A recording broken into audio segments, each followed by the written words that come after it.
Brought to you by Agilus Diagnostics.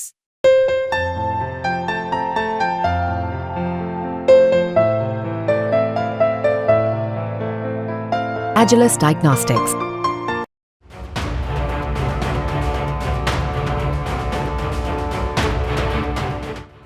Middle east में तनाव बढ़ा हुआ है।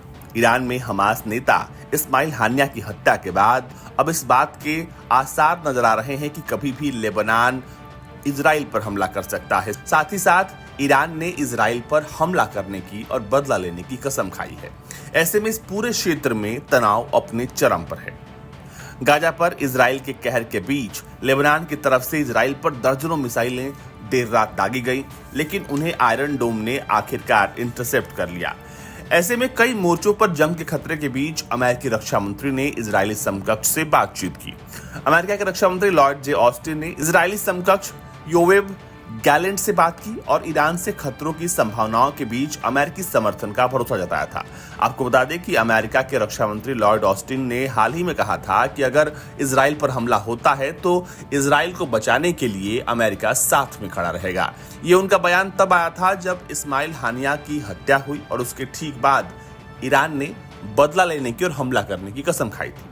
और अब ताजा बयान में ऑस्टिन ने कहा है कि आज मैंने इजराइल के योवेव गैलेंट से बात कर ईरान, लेबनान के हिजबुल्ला, हौती और ईरान समर्थित दूसरे आतंकी समूह के खतरों के मद्देनजर इजराइल के आत्म सुरक्षा के उसके अधिकार का समर्थन करने का भरोसा जताया है। उन्होंने कहा कि मैंने रक्षा मंत्री गैलेंट से अमेरिकी सुरक्षा बलों की सुरक्षा के साथ साथ मिडिल ईस्ट में तनाव को खत्म करने के लिए प्रयासों के महत्व पर जोर देने पर चर्चा की।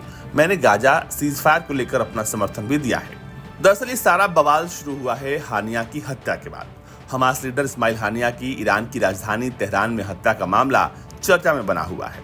हानिया ईरान के नवनिर्वाचित राष्ट्रपति मसूद पेजेश्कियान के शपथ ग्रहण समारोह में शामिल होने के लिए तेहरान पहुंचा था, जहां उसकी हत्या हो गई। हानिया की हत्या किस तरीके से हुई, इसे लेकर अलग अलग थ्योरी सामने है, लेकिन ईरान का मानना है कि ये पूरा खेल जो है वो इजराइल ने खेला। इजराइल इसके पीछे जिम्मेदार है। इजराइल ने न ही इस हमले की जिम्मेदारी ली है और न ही इससे इनकार किया है।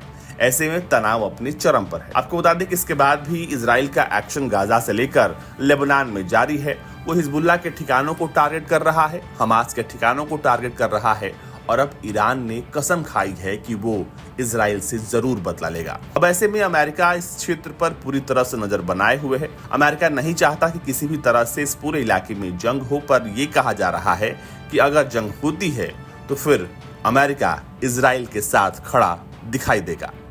ब्यूरो रिपोर्ट, भारत तक।